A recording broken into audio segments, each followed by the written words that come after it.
Chingiz Damolla 1906 yili Bugurning Yingsar yezisida Molla Hushur Damolla Hojim ismli diniy zotning oilasida dunyoga kelgan bo'lib, asli ismi Abdul Aziz bo'lsa-mu, xalq orasida Chingiz Damolla degan nom bilan tanilgan.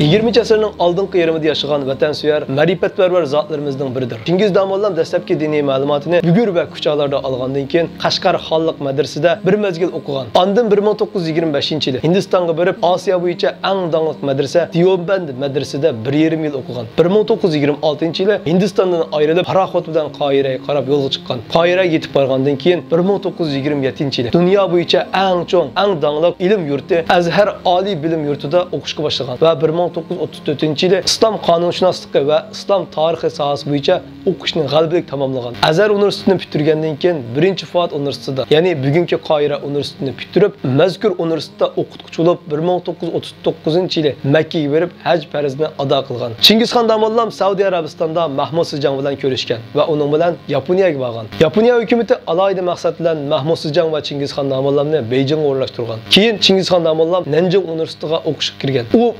1945-yilda tuqqan yo'qlash uchun Bugurga qaytib borgan bo'lib, shu yillari qurilgan Birlashma hukumatining katta boshlari uni Urumchiga chaqirtib, o'lkalik hukumatining ichki ishlari noziri, qo'shimcha 3 maslak yoshlar ittifoqining muavin rais qilib tayinlagan. Chingizxon Damolla Urumchidagilarda yana o'lkalik madaniy oqartish uyushmasining raisi bo'lgan va vatanimizning ma'naviy taraqqiyoti va kelgusi uchun kurash qilgan. Ayni zamondagi millatchilarning nashri afkori bo'lgan Ark gazeti qatorli gazetlarda maqola yozgan. Uningdan sirt Urumchi Dori muallimida islom tarixi va diniy dars bergan. 1949-yili 9-oyda chet elga chiqib ketmoqchi bo'lgan cho'ng karvonga qatilgan. Bulardan bir qismi chegaradan o'tib ketgan bo'lsa-mu, Chingizxon Damolla qatorliq bir qism kishilar o'talmay Ko'kardan qaytib kelgan. Chingizxon Damolla vatanda turib kurash qilishni afzal ko'rib qaytib ketgan degan qarashma bor. Chingizxon Damolla qisqagina hayotida qon ter sarf qilib, Sharqi Turkiston Osiyoning qalbi, Tig' Turkani, go'zal Sharqi Turkiston, erkin Sharqi Turkiston, ulug' Sharqi Turkiston, turkcha tajvid, Uyg'ur tilining morfologiyasi, Uyg'ur tilining sintaksis qoidasi, Sharqi Turkistonda islomiyat,